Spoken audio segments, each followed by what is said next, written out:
connection.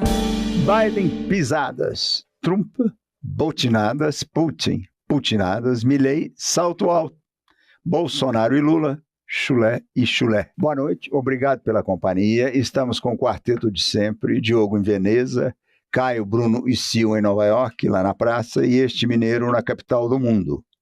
Vamos começar pelas barbaridades com o Caio.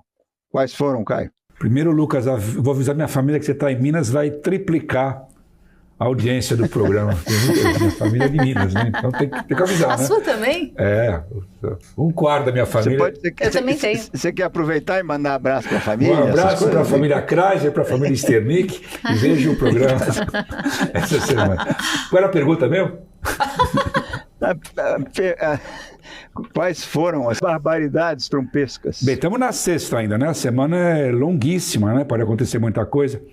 A grande repercussão foi um comício que ele fez em Ohio, e o mote foi o seguinte: em um momento do discurso ele falou, vai ter um banho de sangue, né? Então os trumpistas diziam, não, ele se referia ao banho de sangue na indústria automobilística, não foi uma coisa metafórica sobre o futuro do país.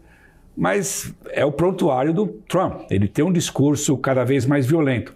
E essa conversa ofuscou uma frase muito mais tenebrosa nesse próprio discurso, no qual ele promete anistia e clemência aos condenados por envolvimento na invasão do Capitólio naquele 6 de janeiro. Ou seja, o Trump vai dar anistia para paramilitares, gente que participou de uma tentativa de golpe de Estado. Então, isso é gravíssimo. Então, esse é o padrão do Trump, né?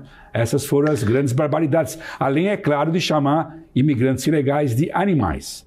Ou seja, todo o discurso dele está cada vez, né, mais animais. Ele usou animais, cada vez mais violento.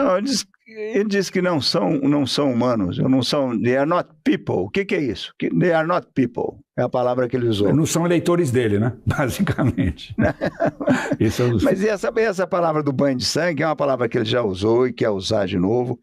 E ele já tinha dito que ele daria o perdão para os invasores. Mas ele chama de refém, né? Ele foi muito enfático. O problema do Trump é sempre o seguinte, ele sempre trafica e trafega numa certa zona de ambiguidade criminal e ética. E com isso ele sempre tem uma maneira de se evadir, como ele sempre tenta fazer. As empresas que fazem parte do seu dia a dia estão em uma das maiores bolsas do mundo, a Nasdaq.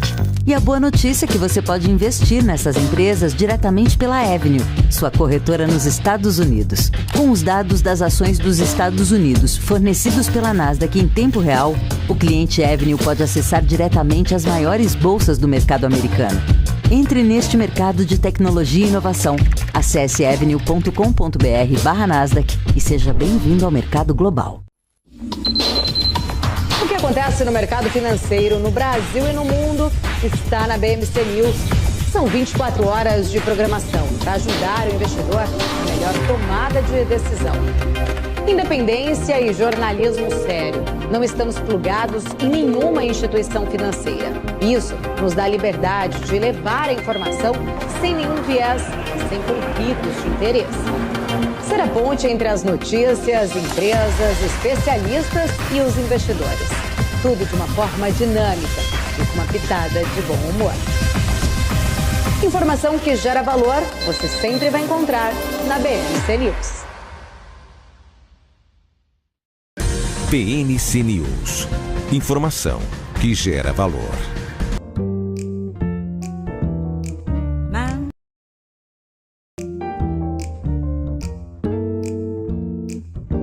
Manhattan Connection. Biden, insônia. Bolsonaro, noitadas. Maduro, pesadelo. Putin, sonâmbulo. Nós vamos ter uma boa noite com vocês. Obrigado pela companhia. E espero que não durmam durante o nosso programa com o Caio Blinder, Diogo Mainardi, Bruno Corano, Sil Curiati e este mineiro mal dormido de volta em Nova York. Diogo, vamos começar com você. Os editores da revista Economist estavam indecisos porque tinham duas capas. Uma delas era a Grã-Bretanha, nova superpotência, ou Israel, solitário. Israel lá, uma bandeira, Israel no deserto, Israel sozinho. Por que de repente, assim, a Grã-Bretanha, que passou 15 anos na pior, Brexit, só déficit e recessão, aparece como candidata à superpotência? O que houve? Houve uma hipérbole, né, da Economist, na verdade, mas é uma hipérbole muito, muito bem fundamentada em dados. Eles mostram que a Grã-Bretanha é o buraco do mundo civilizado, ocidental, democrático, mais acolhedor para imigrantes. E eles provam isso, eles provam com números. A gente tem discutido essa questão bastante aqui no nosso programa, mas eles mostram que os imigrantes, ao contrário do que ocorre em outros países europeus e nos Estados Unidos, os filhos dos imigrantes têm notas comparáveis, até melhores, do que os próprios britânicos. No resto da Europa tem uma distância abissal entre as duas coisas. Eles moram melhores, não moram em periferia, não moram necessariamente no gueto das grandes cidades, eles estão bem entrosados. E a Economist explica, dá duas motivações para isso, e ambas são interessantes. A primeira é manjada, mercado de trabalho muito elástico, que permite que os imigrantes, e todos os britânicos, aliás, sejam empregados e despedidos, essa é mais óbvia. A outra não, a outra é menos óbvia, é que se trata do país, provavelmente, mais aberto para os imigrantes de todo o mundo ocidental. Citam uma pesquisa, só 5% dos britânicos se sentem incomodados em ter um imigrante vizinho de casa. Então, esses dois fatores, essa abertura mental dos britânicos, os transforma numa espécie de superpotência, que não é uma superpotência, mas renova a vida britânica, não só a economia. Afinal, eles foram donos do mundo durante muito tempo, né? Então, eles ocuparam tudo e hoje estão sendo ocupados por imigrantes. O número que eu li, que é muito bom, você está ansioso? Não. Então, espera. O número que eu li é que em cada 10, 6 imigrantes na Grã-Bretanha são bem-sucedidos. É um número fabuloso, né? Eles conseguem bons empregos.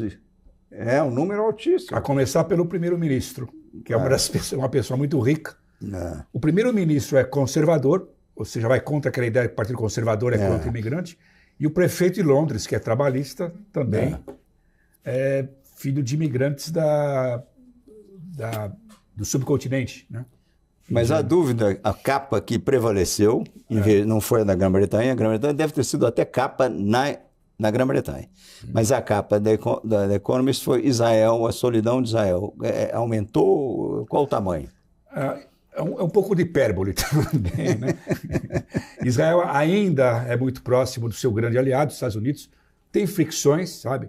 Em parte provocadas pela realidade da guerra, em parte provocada pelos interesses políticos do Biden e especialmente pelas provocações que o Netanyahu está fazendo. Ele é um cara muito petulante e faz parte da agenda dele essa coisa. Eu vou desafiar os Estados Unidos. Se a guerra der errado, a culpa é do Biden.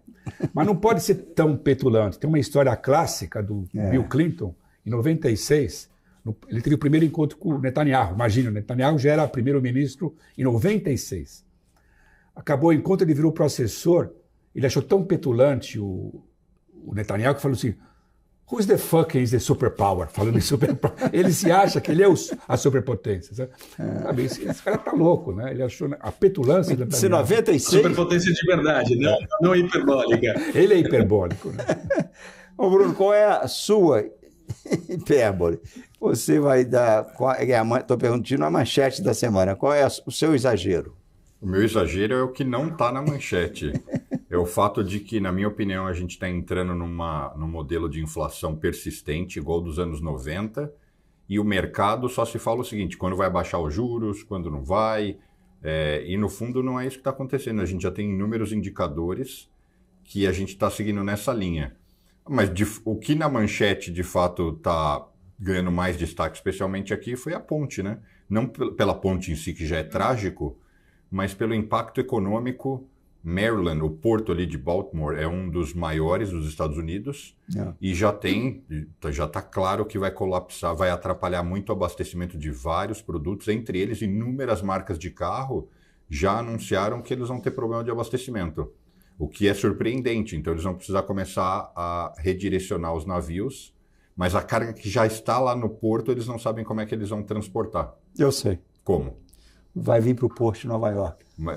Mas vai ter que embarcar de volta, né? Porque é o que já foi desembarcado. Vamos construir, dar um reforço tremendo no porto de Nova York, Nova Jersey. Nós vamos ganhar nessa história. Vamos sair ganhando. Nós todos vamos ganhar. Vamos ganhar. A mesa inteira vai ganhar. Porque até reconstruir aquele troço vai levar muito mais tempo. Porque tem que só deslimpar o que está no chão lá no fundo no mar.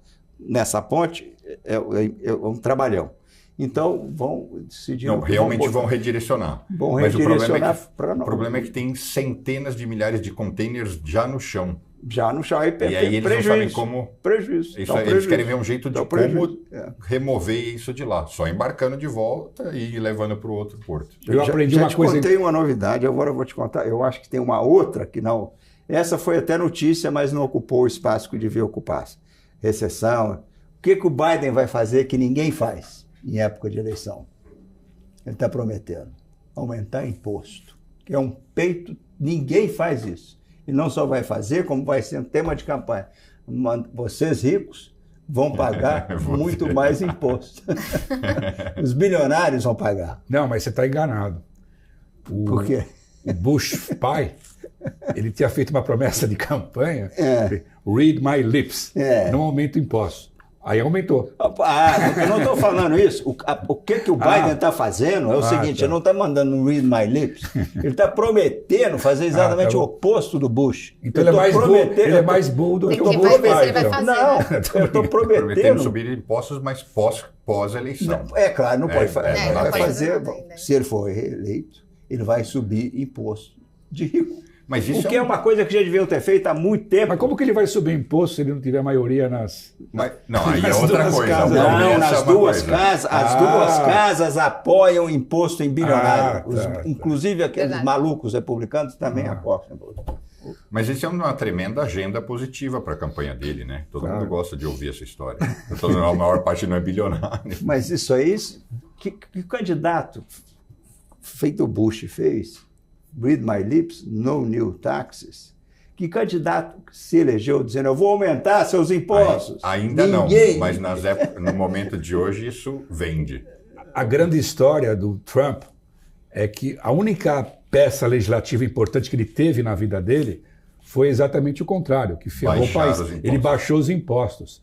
E a grande jogada que o Trump e o Biden podem fazer também, lembrando para o eleitorado, que o ano que vem vão inspirar as cláusulas do Trump.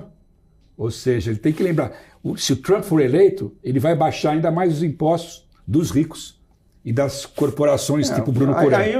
Aí os 25, os 25 ricos votam nele. Não, eu estou dizendo, eu sou melhor marqueteiro do que você. Sim. A melhor coisa que Biden pode fazer é lembrar, se o Trump volta, ele vai baixar ainda mais os impostos dos ricos. Ele vai ter que fazer outra vez, porque vão inspirar as medidas que ele... Ele, no fundo, vai tentar renovar, né? Mas tem que ver se ele vai conseguir passar. Porque, nesse momento, com o nível de déficit no governo, as casas não vão aprovar. E ele corre o risco de perder, corre o risco de ganhar também o Senado e a Câmara. Ô, Sil, a manchete da semana é essa, da Economist, foi na semana passada, a dúvida sobre Israel. A dessa semana é só a praia, que é a inteligência artificial na medicina. Qual a novidade? Nada hiperbólica essa capa, né? Se ela for alguma coisa, ela é uma metonímia ali, porque a inteligência artificial pode realmente revolucionar a saúde. A matéria fala sobre o uso da inteligência artificial para agilizar os processos administrativos, para melhorar e personalizar diagnósticos, para acelerar testes de medicamentos. Então, tem N coisas excelentes que a inteligência artificial pode trazer para a saúde, além de uma economia de gastos em saúde nos Estados Unidos, equivalente, o número é grande, eu achei super estranho esse range que eles propõem, mas é de 200 a 360 bilhões. Só? Eu achei que você fosse falar em trilhão, cara. Não, hoje o gasto em saúde nos Estados Unidos é 4,5 trilhões por ano. Então, a economia é de 200 a 360 bilhões, que é bastante. Quase 10%.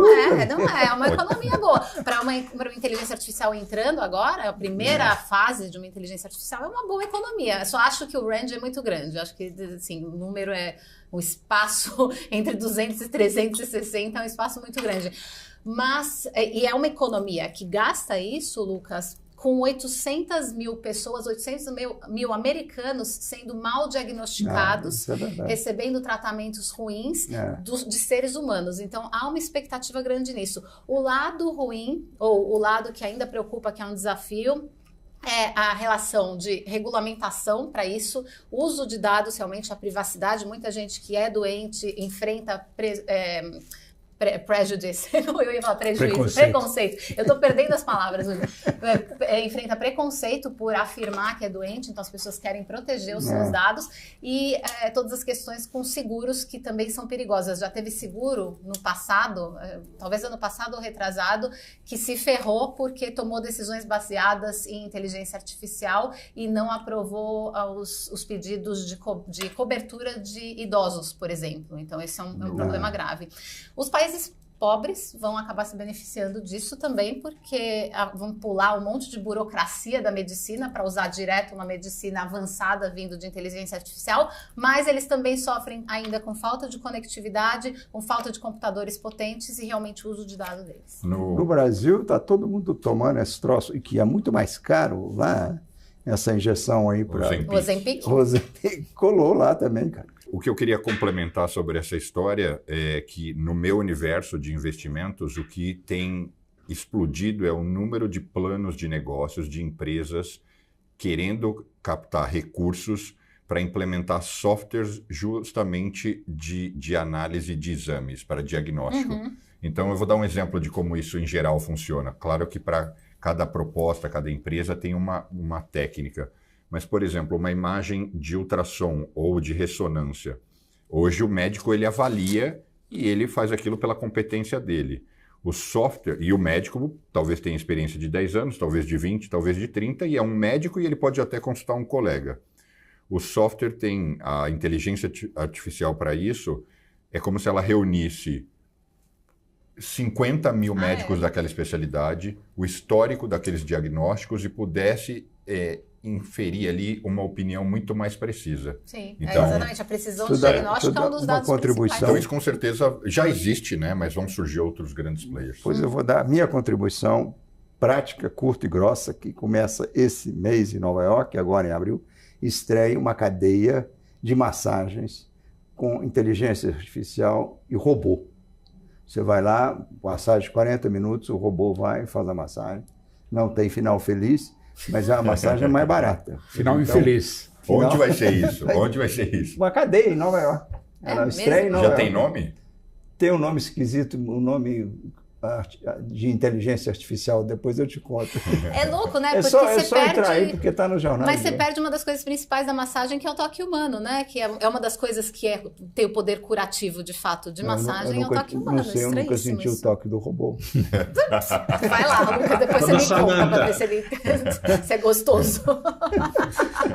Eu não vou, não. No próximo bloco, nós voltamos com o fracasso da inteligência russa no atentado de Moscou. ETFs são fundos negociados em bolsa e administrados por gestores profissionais. Com ETFs, você pode investir em uma série de empresas e temas de uma só vez. A BlackRock é a líder mundial em gestão de ativos e seus ETFs iShares podem ser acessados pela Avenue. ETFs permitem investir nos índices S&P, Nasdaq, energia limpa, tecnologia, commodities e mais. A Avenue tem ETFs BlackRock para diversos perfis de investidor. Saiba mais em avenue.com.br/BlackRock. PNC News. Informação que gera valor. Manhattan Connection. Estamos de volta com o Diogo Mainardi e as consequências do atentado em Moscou. O atentado, Diogo, estremeceu o Putin? Atentados terroristas, em geral, e nesse caso também, costumam unir os países e costumam dar a possibilidade, no caso de uma ditadura como a do Putin, dar a possibilidade de incrementar todo o sistema de repressão, porque se justifica mais do que antes, pode permitir a mobilização de novos soldados para mandar para regimentar 100 mil soldados, pelo menos, que é o que eles precisam, para mandar para o extermínio nos campos de batalha na Ucrânia. De fato, eu acho que o que pode estremecer o Putin não está dentro da Rússia, que está completamente subjugada, a população está nas mãos do regime, é uma derrota externa. E aí a gente vai ver o que acontece. Segundo o Zelensky, vai haver uma nova ofensiva russa entre maio, junho. As grandes derrotas do Putin foram, na verdade, quando ele tentou atacar, né? Durante as ofensivas. Isso aconteceu em Bakhmut, aconteceu sobretudo em Avdiivka, porque morreu muitíssima gente, muitíssimos soldados russos, eles perderam uma enorme quantidade de equipamentos. Então, se houver um mínimo de coordenação, e parece que agora já aquela seca de munição parece ter acabado ou está diminuindo, vão chegar agora, em abril, não sei quantas milhares, centenas de milhares de novas balas de foguete 150 milímetros. Se a Ucrânia puder contar com tudo isso, eu quero ver. Eu acho que o estremecimento do Putin é a médio prazo, é a longo prazo e passa por uma derrota no campo de batalha. O que diz o Instituto Blinder and Blinder? Blindowski, Instituto Blindowski agora. Eu acho que o Putin tem uma combinação muito perigosa para os russos e para o resto do mundo, que é a desse delírio imperialista, o revanchismo e a paranoia. O caso que ele tentou culpar os ucranianos, a mão ucraniana no atentado, eu acho que não é só cinismo. Eu acho que ele realmente pode estar acreditando nessas maluquices dele. Ele vive nesse mundo de paranoia e nesse ponto, obviamente, não chega a ser um Stalin, mas quem tem coragem no sistema de poder do lado dele de confrontar o ditador, dizendo, você está louco, não é isso. Houve alguns sinais que a própria inteligência russa falou, não tem sentido ocupar a Ucrânia. Mas os caras não poderiam ter vindo da Ucrânia, os terroristas? Não. E muito menos voltar para a Ucrânia. Como que eles iam voltar para a Ucrânia? A não ser que houvesse acobertamento da inteligência e dos militares russos. A gente pega, nós estamos gravando nessa sexta-feira, e nós mostramos, o Putin é isso, um tirano cada vez mais implacável e cruel. Nós mostramos as capas da Economist, que iam ser. Hoje, sexta-feira, a capa do Wall Street Journal, em grande parte, está branca. É para lembrar o primeiro aniversário da prisão do seu repórter em Moscou, o Gershkovich, acusado de espionagem, que é uma bobagem, uma total fantasia. O que mostra, o Putin vai sempre recorrer a essas medidas, reprimindo não só a população russa, mas está disposto a sequestrar estrangeiros, prendê-los, para usar como troca por russos no exterior, ou seja, ele é que nem um Hamas. Mas, o Bruno, foi uma boa semana para um amigão do Putin. O Donald Trump ganhou dinheiro, deu um golpe aí sensacional, acertou, está com não sei quantos bilhões, e diminuíram a grana que ele tem que pagar na fiança. Uma das multas de 450 milhões caiu para 170 milhões. Ele tá bem nas pesquisas? Ele está feliz? Eu acho que ele nunca teve melhor, né? Ele mais que duplicou a fortuna, está indo bem nas pesquisas, ainda parece que o partido ajudou a pagar aí as contas, então ele nem teve que pôr tanto assim a mão no bolso.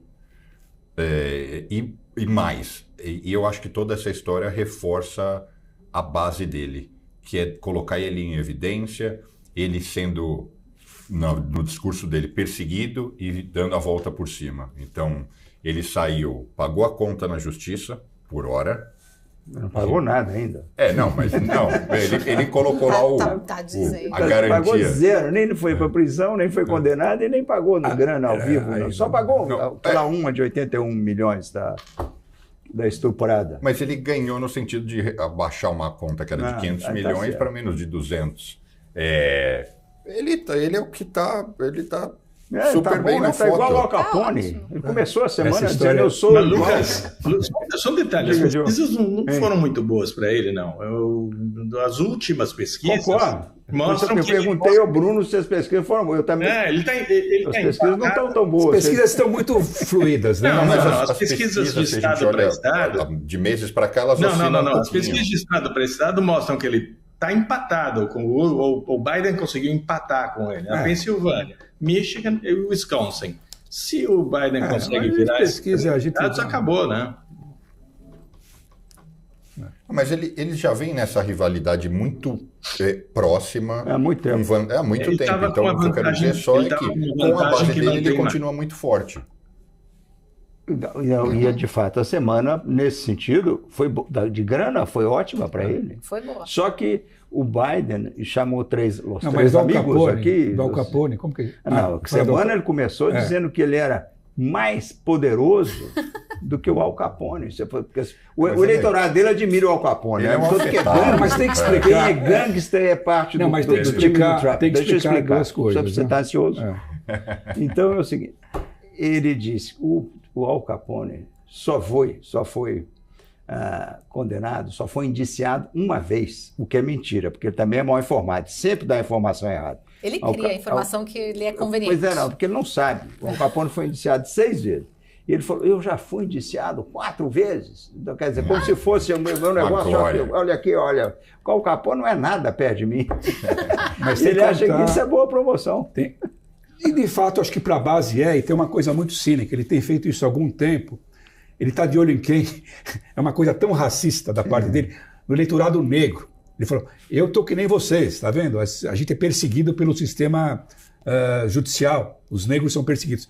Agora, o Al Capone tem que lembrar a coisa óbvia, que é o pior paralelo que ele pode fazer. Número 1. O Al Capone tinha sífilis. Então, essa é a comparação que ele tem. Morreu de sífilis. Ele escapou de Alcatraz. A mulher dele conseguiu tirar de Alcatraz por causa do sífilis. Depois, o sífilis realmente tomou conta do cérebro dele. Ele morreu do coração. Mas estava já... Imagine, essa é a comparação dele. E ele não está tão bem de grana. Ele está tão desesperado, Trump, que nessa semana santa... O que ele fez? Ele está vendendo Bíblia. Ele foi vender Bíblia. Mas eu não acho que é pela grana. É pela grana imagem, também. É pela porque imagem. os suckers também acho. Não, se pela imagem, ele tem que dar a grana entrou nessa mutreta que ele fez aí. Tudo é grana. Tudo, é tudo mas dinheiro, isso é papel gente, ainda. Tudo que entra de grana para ele é bom. E falando em Semana Santa, a gente falou em hipérbole. Com quem que o Trump se compara todo o tempo? Jesus Cristo. Jesus Cristo. Então essa é a semana perfeita para ele. Mas a moral da história é o seguinte. O Biden teve uma progressão por mérito do Biden e não por comida de bola do Trump. O Trump está fazendo a dele, ativando a base dele, mas o Biden está conseguindo recuperar a economia. Esse lado da economia, que o negócio está começando a dar certo, e a outra coisa, eles começaram a gastar o dinheiro, porque o Biden levantou muito mais do que o Trump na campanha. O Biden... E é só essa semana ele com os 2 amigos dele, o Clinton e o Obama, eles levantaram uma festa de arromba, foi no Radio City. Radio City. Eles levantaram 25 milhões. Então, e agora, essa semana também, em abril, começa a gastança naqueles estados que são mais arrochados, Wisconsin, Pensilvânia. Mas com o Trump sempre tem um perigo muito grande, que, quando você tua resposta que ele ganhou essa grana com a empresa, é o seguinte, é a possibilidade que estrangeiros possam participar dessa mamata. E tudo que o Trump faz é sempre o perigo. Mas como assim? Se dizem comprando as ações? Comprando as ações. Mas o que tem de errado? Porque vai valorizar. Estrangeiros vão querer, é um conflito de interesse. Você dá acesso. Você dá acesso aos a tudo bandidos que o todos. Trump faz é acesso. Ele vender quarto para você se hospedar no hotel dele em Washington é dar acesso. De repente ele levar caixas de documentos secretos para Mar-a-Lago, o que ele vai fazer com eles? Bom, ele guarda até no banheiro aqueles documentos. Então, mas a história da empresa eu só ressalto duas coisas. Primeiro, que tem uma grande chance de ele usar recursos dessa empresa para se autofinanciar. Claro. Nunca. Ele não põe a mão no bolso. O dinheiro é sempre dos outros. O cara investe dinheiro nessa empresa, é um quiprocó. Depois ele vai querer coisa do Trump. E o segundo, essa empresa virar uma segunda GameStop, que é valorizar um monte e depois virar pó. É outra possibilidade. Ela subiu para 8 bilhões. Porque no fundo não tem seguidor, a rede não tem relevância. Nenhuma. E a imensa maior parte dos...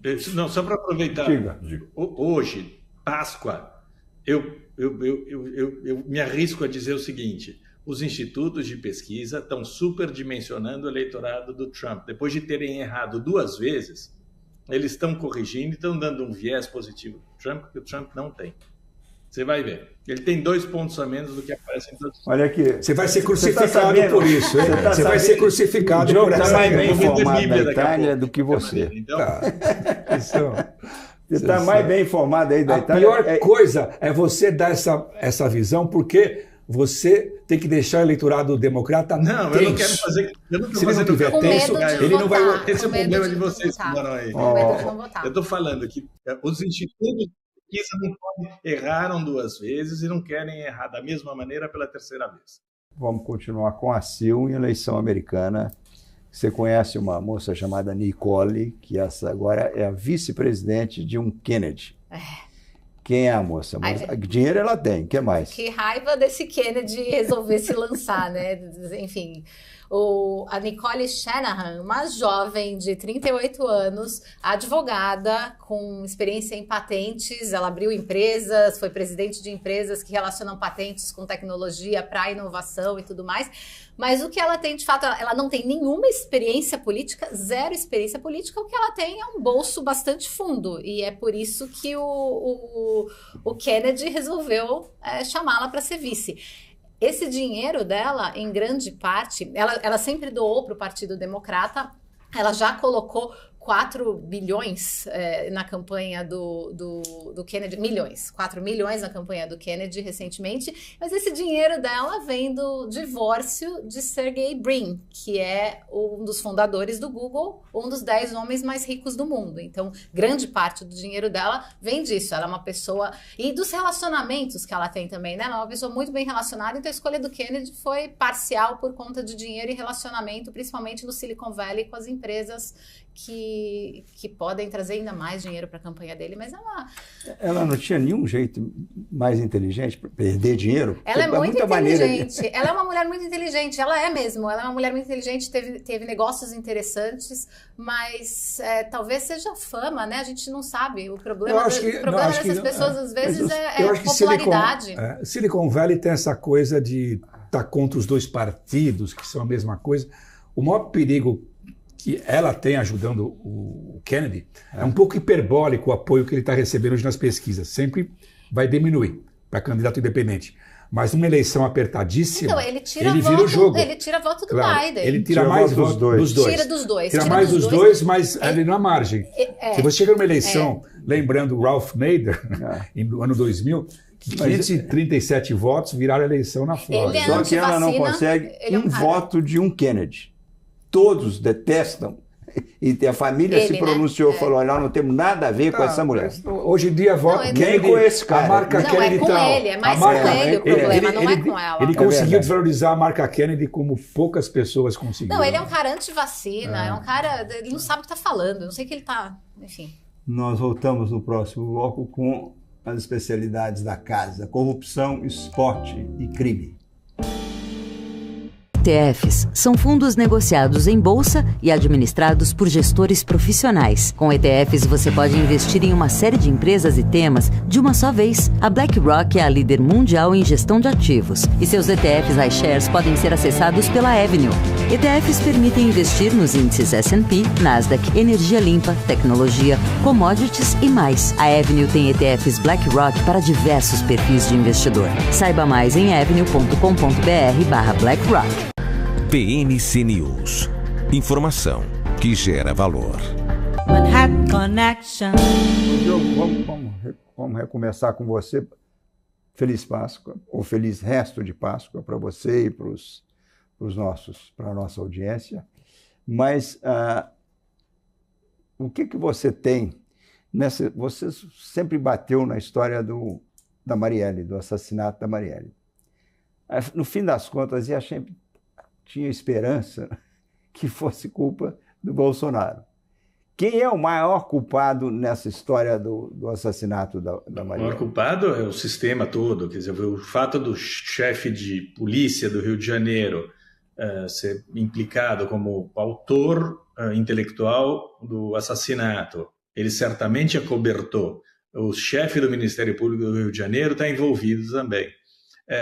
Mas o que se vê hoje em dia, na verdade, os nomes já estavam aí há muito tempo, né? A Raquel Dodge, que era a PGR em 2019, já tinha levantado essa bola, já tinha defendido a necessidade de federalizar o caso, porque a polícia do Rio de Janeiro estava suja, porque o Ministério Público do Rio de Janeiro estava sujo e que a resolução do crime não ocorreria dentro do Rio de Janeiro e que seria muito mais conveniente levar para Brasília. O partido da Marielle, os familiares da Marielle, falaram, não vamos mandar para Brasília, porque lá tem o Sérgio Moro e tem o Bolsonaro.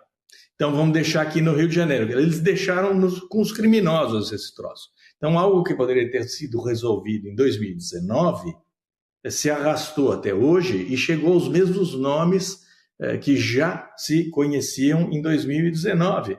Serviu para fazer propaganda contra o Bolsonaro, que vai ser preso por outros crimes, não por esse, e ao mesmo tempo se perdeu um tempo, eles ganharam, por oportunismo político acabou pagando. O Freixo, que era o chefe da Marielle, é o presidente da Embratur, a irmã da Marielle é ministra, a mulher da Marielle é vereadora. Então todo mundo saiu ganhando. Lula saiu da cadeia e é presidente da República. Todo mundo da esquerda saiu ganhando. Mas eles sugaram o cadáver dessa pobre moça e distribuíram o esgoto por aí e ajudaram a cobertar o crime. Essa é a coisa mais triste, porque o Rio de Janeiro está na mão de gangsters, é uma máfia brutal dentro do Estado que não pode ser debelada por motivações políticas. Diogo, mas meu amigo e seu ex-amigo saiu, Sérgio Moro, perdeu, quer dizer, ele se demitiu porque ele se recusou a substituir o delegado. Não foi isso? Não. E também, no Rio de Janeiro, sim, mas ele se sacrificou para defender a Polícia Federal, porque o Bolsonaro queria colocar o homem dele na Polícia Federal para proteger os bandidos dele, Bolsonaro. E o Sérgio Moro justamente se recusou a fazer isso.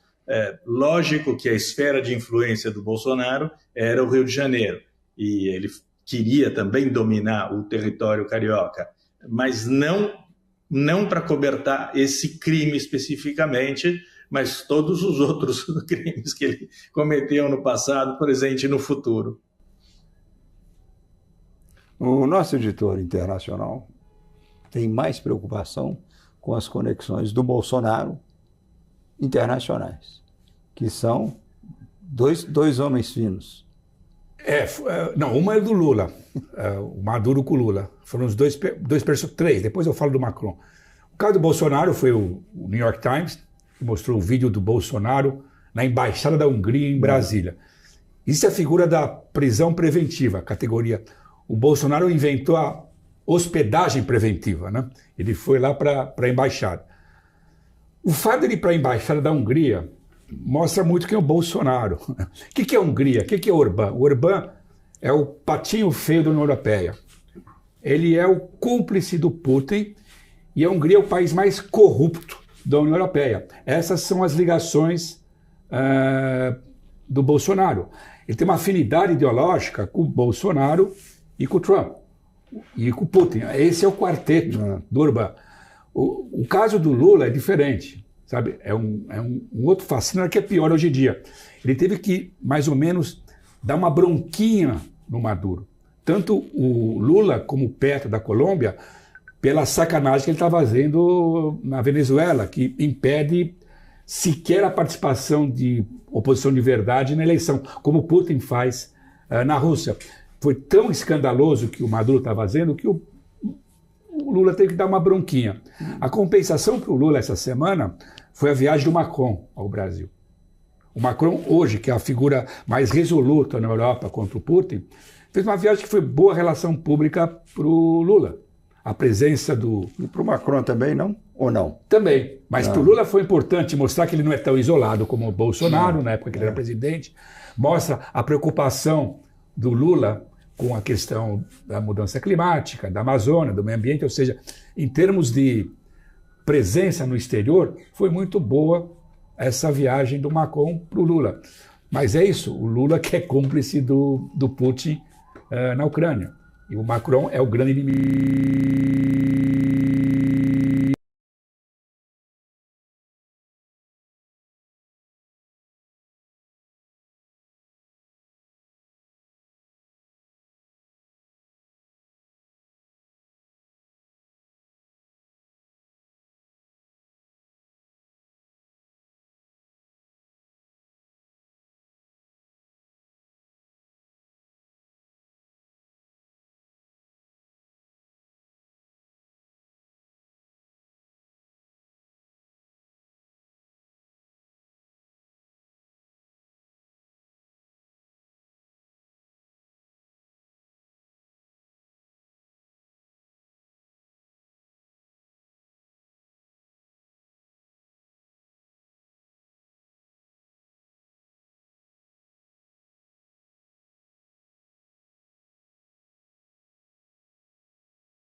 As empresas que fazem parte do seu dia a dia estão em uma das maiores bolsas do mundo, a Nasdaq. E a boa notícia é que você pode investir nessas empresas diretamente pela Avenue, sua corretora nos Estados Unidos. Com os dados das ações dos Estados Unidos fornecidos pela Nasdaq em tempo real, o cliente Avenue pode acessar diretamente as maiores bolsas do mercado americano. Entre neste mercado de tecnologia e inovação. Acesse avenue.com.br/Nasdaq e seja bem-vindo ao mercado global. PNC News. Informação que gera valor. Manhattan Connection. Falei que a gente ia voltar com o sexagenário, Diogo, mas nós vamos voltar com outro cara que é quase tão...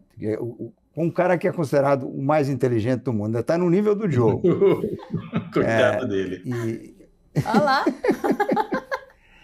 Que é um Kahneman, Daniel Kahneman, que considerado o homem mais inteligente do mundo, porque, entre outras coisas, entre tantas coisas, ele nunca tomou uma aula de economia, ganhou o prêmio Nobel de Economia, ele deu uma surra no Harari, que era considerado até há pouco tempo o homem mais inteligente do mundo, os dois tiveram um plá na televisão, e ele estava muito mais perto do que o Harari. Então, hoje nós temos o Diogo. Diogo, eu vi uma foto, uma imagem sua muito boa, com uma bola de cristal. Nós temos essa imagem aí, Aline, que você não só é gênio nesse século, mas no futuro, e você enxerga tudo lá, cara. Agora, a diferença do Diogo pro vidente... A diferença do Kahneman, por isso que ele é inteligente e o Diogo é menos... nesse debate com o Harari, uma das coisas que ele falou, eu me recuso a fazer previsões. Então, a primeira coisa, um homem inteligente não faz previsões. Como o Diogo acabou de fazer sobre a eleição americana. Não tem graça. Essa é a diferença.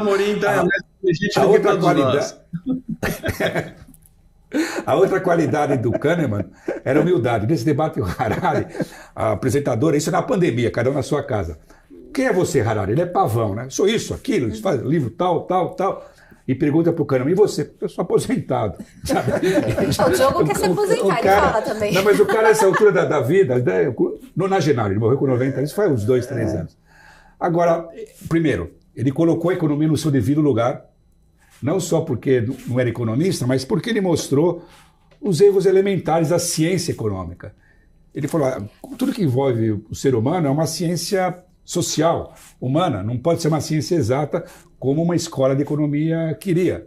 Então ele mostrou, nós temos nossos preconceitos, nosso viés, então a gente toma decisões com instinto, cometendo erros de julgamento.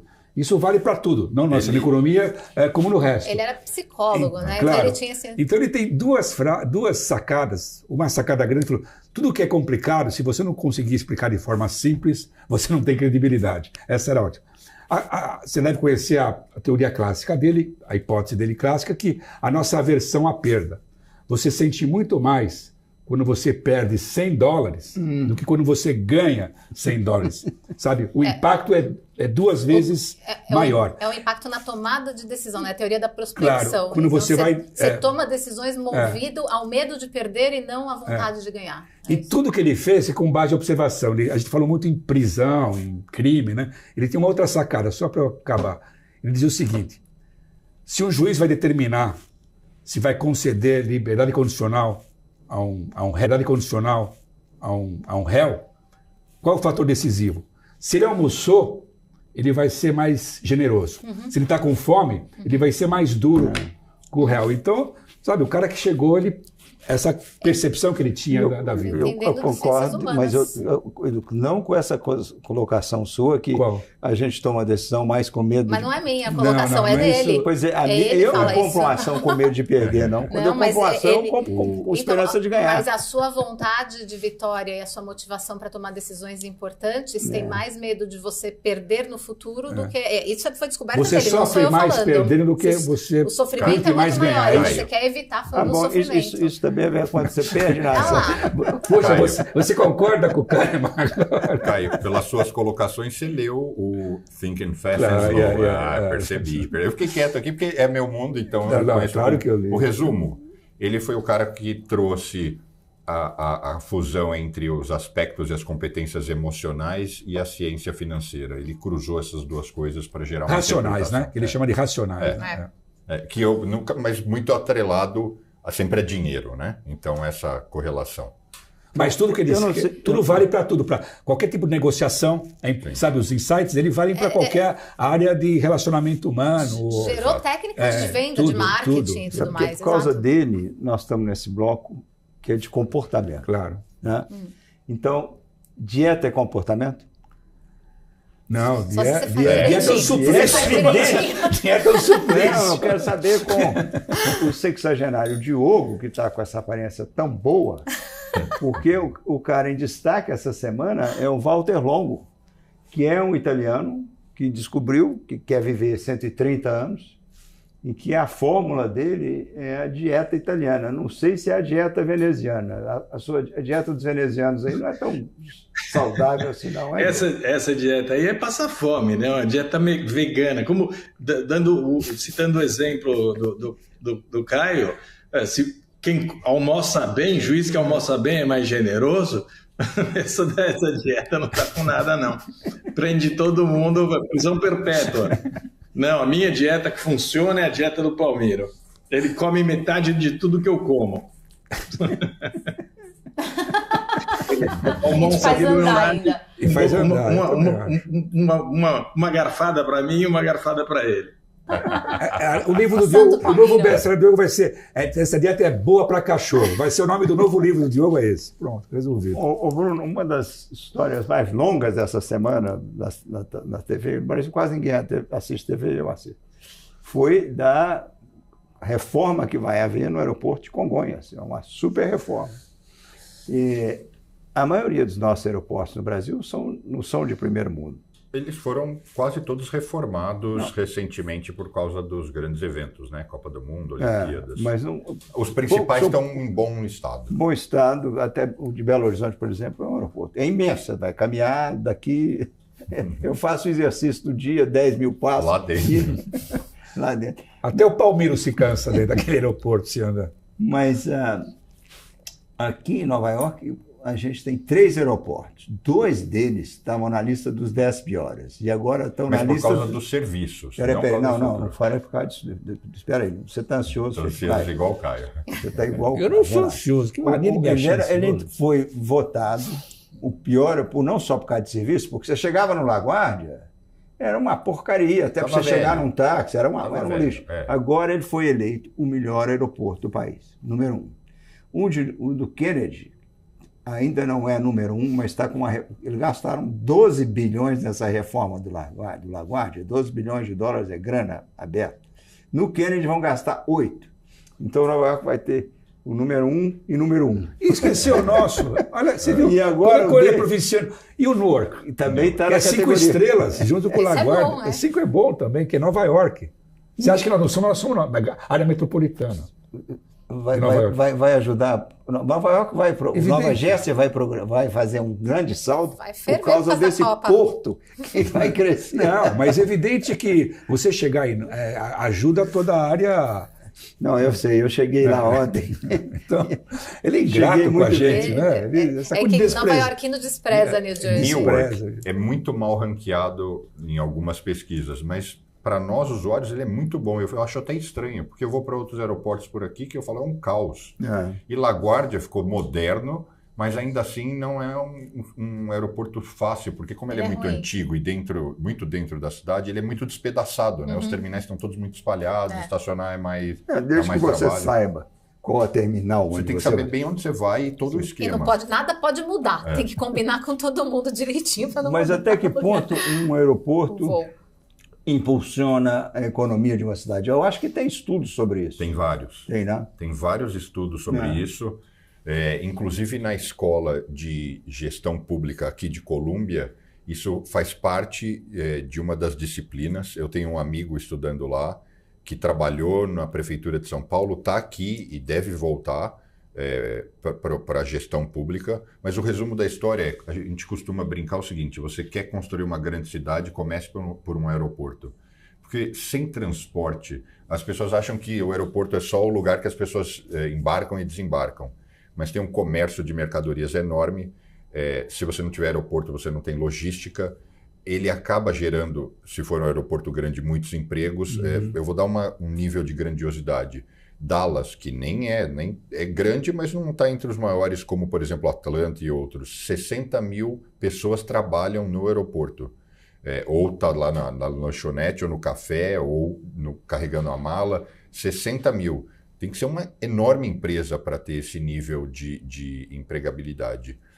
Então tem uma correlação totalmente direta. A última curiosidade, para quem não sabe, o Walmart surgiu em Bentonville, no Arkansas. Ainda mais no final dos anos 60. Ou seja, no meio do nada. Hoje lá já não é um lugar assim tão desenvolvido. É maravilhoso Bentonville. Maravilhoso. A minha mãe mora ali. A minha mãe mora lá. Eu tenho amigos morando lá. Agora essa coisa de é menor que New Jersey. Deixa ele terminar de falar. O que eles fizeram? Construíram um aeroporto. E aí impulsionou, lógico, o Walmart, o quartel-general, mas foi com a criação do aeroporto que a região desenvolveu, e foi com o capital da empresa. Então vamos usar essa sabedoria sua. Você quer impulsionar, criar uma grande cidade, você começa com o aeroporto. Se você quiser uma grande fortuna, como é que você começa? Feita a sua. Eu ainda não encontrei o caminho, por isso que eu não tenho. Você começa trabalhando muito, estudando, trabalhando muito e tentando encontrar boas oportunidades. Não, eu queria te perguntar, porque você tem uma pequena fortuna, né? Eu não tenho fortuna nenhuma, nem pequena. Porque a sabedoria, se você quiser começar a fazer uma grande fortuna, uma pequena fortuna, você começa com a grande. E aí você perde. Você vai perder e chegar lá. Ou arruma um bom casamento. Olha aqui, comportamento, inteligência artificial não é comportamento, Pode ser Pode também, ser, né? Eu acho. Porque é sua praia. E você descobriu que ela está indo muito bem ou está sendo aplicado no esporte, Sim. no futebol. Sim. Como é que ela entra? Tem um caso super interessante. Você sabe que isso é o que eles dizem, né? Os estudos estão mostrando que 30% dos gols decisivos em grandes campeonatos vem de escanteio, de jogadas de escanteio. Então, Liverpool, o time inglês, Liverpool, fez uma parceria com o Google, o DeepMind do Google, para criar o Tactic AI. O Tactic AI é um sistema de inteligência artificial que analisou mais de 7 mil escanteios da Premier League e está recomendando aos técnicos as melhores jogadas de escanteio para não haver erro. Então, nos testes que já foram feitos, a previsão de acerto do AI, do que ia acontecer na jogada foi de 78%. Então, 78% das jogadas foram acertadas. E eles fizeram também um teste cego, que esse é super interessante, de criar jogadas pelo Tactic AI, pela inteligência artificial, e técnicos criando outras jogadas, e ofereceram aos técnicos dos times para escolherem quais eram os melhores lances. 90% escolheu os criados por IA. Então, o IA, o que ele vai gerar no esporte vai ajudar a se tornar muito mais técnico, principalmente jogadas como essa de escanteio, que não dependem do balé ali, da coreografia, que a gente não sabe o que vai acontecer no meio do jogo. O escanteio é uma coisa mais técnica. Então, vai ajudar os escanteios a melhorarem, vai ajudar a decisão de campeonatos e vai ajudar muitos times que foram rebaixados também a subirem, porque eles podem se tornar mais técnicos e melhores através desses aprendizados. É super interessante. Eu falei com você falou, não quero tocar no assunto de depilação. Tá. Depilação das mulheres. Eu vou deixar para vocês, homens, falarem disso. É um tema, vocês são muito mais peludos, falem vocês. O Caio se interessou. E eu vou te contar uma história. Porque essa invenção brasileira, que é a wax, Brazilian wax, que é uma depilação com cera, né? Quente, raspa, tudo. O negócio pegou. Aqui em Nova York chegou. Daí qualquer você chega nas lojas, depilação brasileira, Brazilian wax. Minha surpresa maior não foi isso, é que agora em Belo Horizonte, naquela minha província, eu descobri que os homens estão fazendo a mesma coisa. Você sabia disso? Olha, eu aprendi com o Daniel Kahneman, tudo é observação. Tudo que você tem que fazer, observação não pode ser chutômetro. O ano que eu jogo squash, que eu sou o mascote do meu time, Você presta atenção nos Eu outros? presto atenção em tudo. Ah, é? No vestiário, eu nunca vi nada disso. Então, essa é a minha olha. opinião científica Pois é. sobre o assunto. Pois eu, então, comecei uma pesquisa. Eu fiquei tão assustado, porque o cara, que era um cara da minha idade, falou, não, eu estou no mercado aí, como é que você não raspa? Todo mundo raspa. Aí eu saí perguntando para os sobrinhos, para os amigos, falei, você raspa? E todo mundo raspa. A maioria, não é todo mundo não, mas na minha pesquisa, quase mais da metade raspa. Mas a imensa maior parte são mais jovens. Também. Os sobrinhos são jovens, mas tem uma ala que não é tão jovem. E há 2 ou 3 tipos de raspagem. Tem uma que é com máquina 1, que fica bem curtinho, e outra o pessoal apara com tesoura mesmo. Então eu falei, mas escuta, depois de 3.000 anos, por que vocês... Não, uma é uma questão de higiene, outra é uma questão de estética, os parceiros ou as parceiras gostam, e a outra que eu achei a mais bizarra é que quando você raspa, cresce o membro. Dá a impressão, dá a ilusão que seu pinto ficou maior. São ilusionistas. Pois é, eu falei, pô, na minha idade, se isso der certo, eu não quero ter mais uma ilusão. Eu vou viver desiludido. Fazendo comentário de vestiário, tipo, porque isso é uma conversa de vestiário. Eu tô de butuca que eu Você, quando faz essa raspagem, você ganha um Viagra junto, aí o cara acha que... Pois é, eu acho que... Esse é o golpe, essa é a marketagem. O cara, quando ele compra o raspador, ele já compra o Viagra. Não, é o brinde, aí o idiota acha que cresceu. Não, mas não é isso. Então vou subir o padrão da conversa. Obrigado. Sabe quem eu encontrei? Numa noite lá, num bar, dançando, com uma animação, uma alegria. E aí veio cumprimentar que ele está próspero, que agora vai subir saiu o da pobreza. É o nosso querido Felipe Nunes, o pesquisador. E eu falei para ele, Felipe, você imagina, eu descobri aqui em Belo Horizonte, imagino como é que está no Rio, porque se Belo Horizonte já estão raspando, o Rio deve estar assim. Mas não é assim, mudando de assunto, né, velho? Aí eu falei, Felipe, você raspa? Ele riu muito e falou, mas eu quero que você faça uma pergunta. Pergunta ao Caio. Foi o Felipe, não estou mentindo. Felipe, você mandou ou não mandou perguntar se o Caio raspa? Eu respondo para o Felipe. Sobre dinheiro e minha vida íntima eu não falo nada. Essa semana em Nova York, 6 mulheres na rua, falando no telefone, foram esmurradas. Algumas ficaram feridas, dente, boca. Isso é horrível. E prenderam já 2 caras. E também nos metrôs, quer dizer, hoje você entra no metrô, tem policial para todo lado.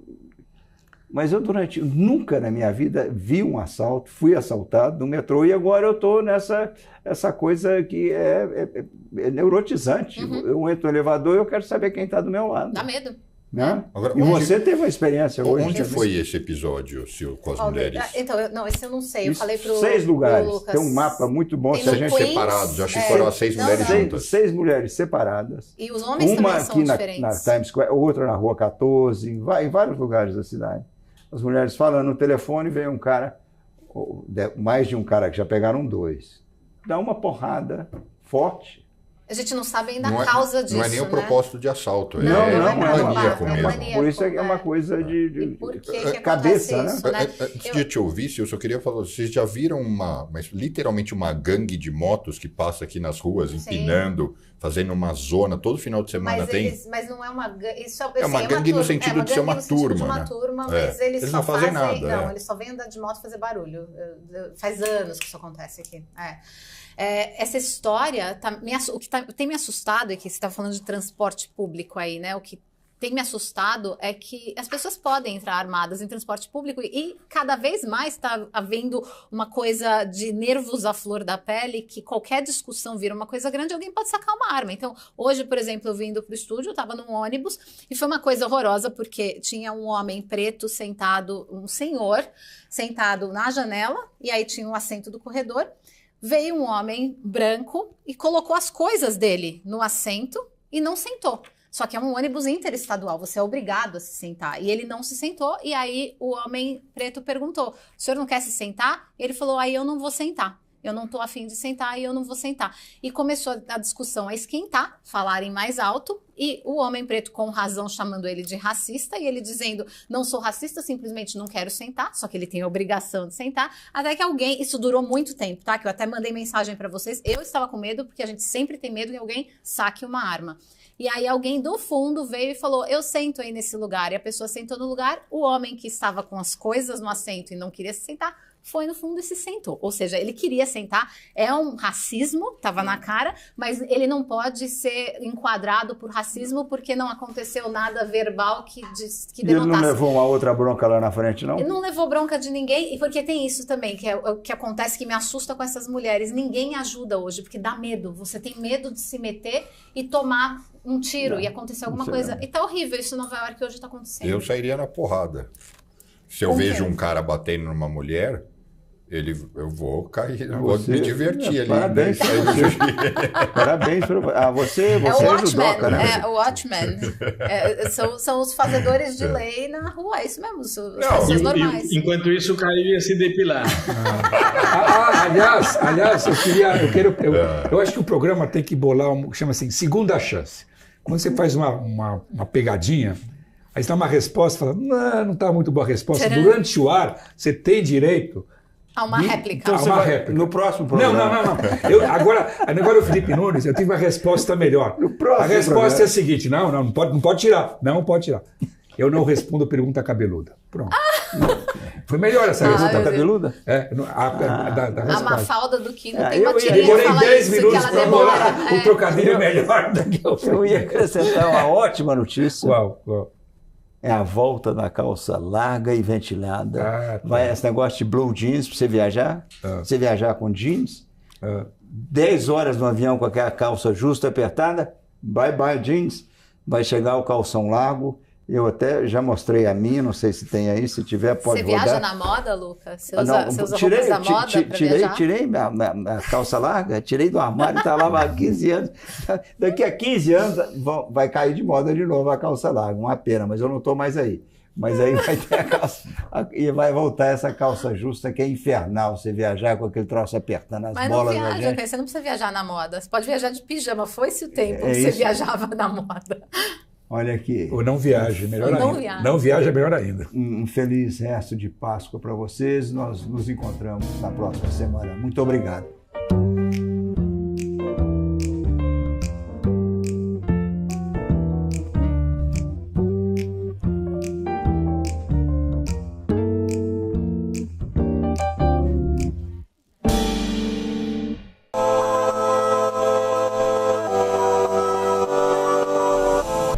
PNC News. Informação que gera valor.